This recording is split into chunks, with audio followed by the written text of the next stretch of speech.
जय सिया राम। आप सभी को मेरा प्रणाम। स्वागत है आप सभी का आज सायकाल रामलीला भैलैया सभा के 9वें दिन में। आज का दिन 9वां दिन का कथा दिखाई जाएगी, रामलीला दिखाई जाएगी। आप सभी जुड़े रहिए इस वीडियो के साथ। तो हम इंतज़ार करते हैं राम जी के आने का। उसके बाद राम जी के दर्शन होंगे और फिर आगे की लीला शुरू होगी। तो बने रहिए वीडियो तक। Thank you so much. जय सिया राम।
राम जी की आरती करेंगे।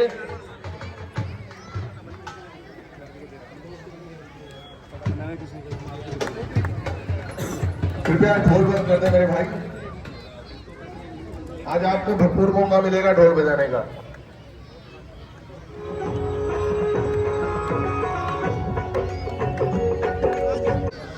दशहरे का उत्सव है। हमारा रथ भगवान श्री राम जी का पूरा दरबार मॉडल टाउन 5:30 बजे से पहले वहां पर रथ पहुंच जाएगा। 6:03 का समय रावण के दहन का, रावण के मोक्ष का होगा। हम रावण को बड़े प्रतापी राजा थे, बड़े प्रकांड विद्वान थे। मैं रावण दहन नहीं कहता, मैं कहता हूँ भगवान राम उसको मोक्ष दे रहे हैं। तो शाम को 6:03 पर रावण मोक्ष उस मैदान के अंदर छोड़ दीजिए। ये प्रभु राम के भक्त हैं। विभीषण जी को हनुमान जी लेकर के प्रभु राम की शरण में आ जाते हैं। विभीषण जी जाकर के देखते हैं, जिन पायल के पादुकनी भरत रहे मन लाए, देवपद आज मिलो कहीं इतना इन्हें अब जाए। जिन चरणों को अपना आधार मान करके भरत जी अयोध्या का शासन करा रहे हैं, उन चरणों को आज मैं साक्षात दर्शन करूंगा। ऐसा भाव लेकर के विभीषण जी प्रभु राम के पास पहुंचते हैं। प्रभु राम पूछते हैं, आप कौन है, अपने बारे में बताइए। विभीषण जी ने कहा, महाराज मैं लंका के स्वामी रावण का छोटा भाई विभीषण हूँ। राक्षस कुल में मेरा जन्म हुआ है, लेकिन मेरी प्रीति स्वयं हमेशा आपके चरणों में रही। तभी हनुमान जी ने कहा, प्रभु ये सत्य कह रहे हैं। इनके सहयोग से ही मुझे अशोक वाटिका का पता चला, जहां पर मां सीता दैन्य स्थिति में थी। ऐसा देख करके प्रभु राम ने विभीषण जी को गले लगा लिया। जो संपत्ति शिव राम नहीं दीन दिए तस्मात, कोई संपदा विभीषणी सब स्थिति रघुनाथ। पति विभीषण की उपाधि से उन्हें सुसज्जित किया गया। अब रावण दल में बड़ी परेशानी कि सीता जी को लेने के लिए राम यहां पहुंच चुका है, और वो भी वानर सेनाओं के साथ। एक शिवलिंग का निर्माण किया जाता है। रामेश्वर तीर्थ जो राम के ईश्वर हैं, वे रामेश्वर तीर्थ के नाम से प्रसिद्ध हुआ। प्रभु राम के द्वारा भगवान शिव का स्तुति गान किया जाता है।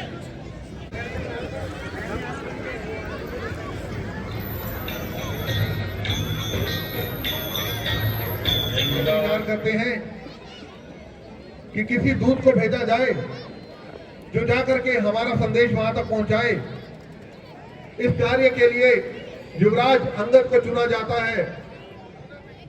युवराज अंगद प्रभु राम के अनन्य भक्त, जिनके जीवन में केवल और केवल प्रभु राम के नाम की भक्ति, ऐसा आशीर्वाद लेकर के प्रभु राम अंगद जी को लंका में जाने के लिए आदेश देते हैं।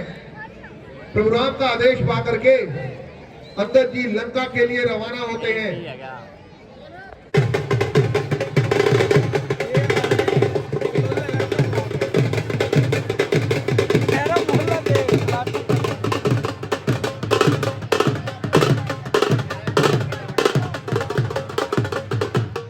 युवराज अंगद पहुंचते हैं, रावण की टेट बजा दी जाएगी। ऐसा सुनकर के रावण बड़ा क्रोधित होता है कि एक तुच्छ वानर आकर के मुझे चुनौती देता है। ऐसा सुनकर के अंगद जी ने कहा, रावण मुझे शपथ है अपने प्रभु राम की, यदि तुम्हारा एक भी योद्धा मेरे इस पांव को हिला पाया तो मैं प्रभु राम सहित अपनी हार मान करके लंका से वापस चला जाऊंगा और प्रभु राम अपने अयोध्या को, यदि तुम्हें विश्वास है तो मुझे अपने प्रभु की शक्ति पर विश्वास है, यदि तुम्हें अपनी ताकत पर घमंड है तो मुझे अपने प्रभु राम के आशीर्वाद पर विश्वास है। ऐसा सुनकर के रावण बड़ा क्रोधित हुआ। रावण ने कहा अपने सैनिकों से, अपने राजाओं को कि जाकर के इस वानर को मिट्टी में मिला दो।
प्रभु श्री राम के छू। ऐसा कह करके अंगद जी वहां से वापस लौट जाते हैं और रावण की पूरे दरबार के अंदर दंड देने के बाद ही इस कार्य को हम पूरा कर सकेंगे। अंदर के ऐसे वचन सुन करके प्रभु राम ने कहा, युद्ध नहीं अवरण होगा, संग्राम बड़ा भीषण होगा। ऐसा आदेश देकर के पूरी वानर सेना, हनुमान जी सब युद्ध के लिए तैयार हो जाते हैं। उधर रावण के दल में भी पूरी तैयारी चल रही है। रावण के दरबार से भी मेघनाथ को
जी के पास पहुंचे, वहां देखा लक्ष्मण जी मूर्छित अवस्था में। लक्ष्मण जी की यह स्थिति देख करके रोने लग जाते हैं।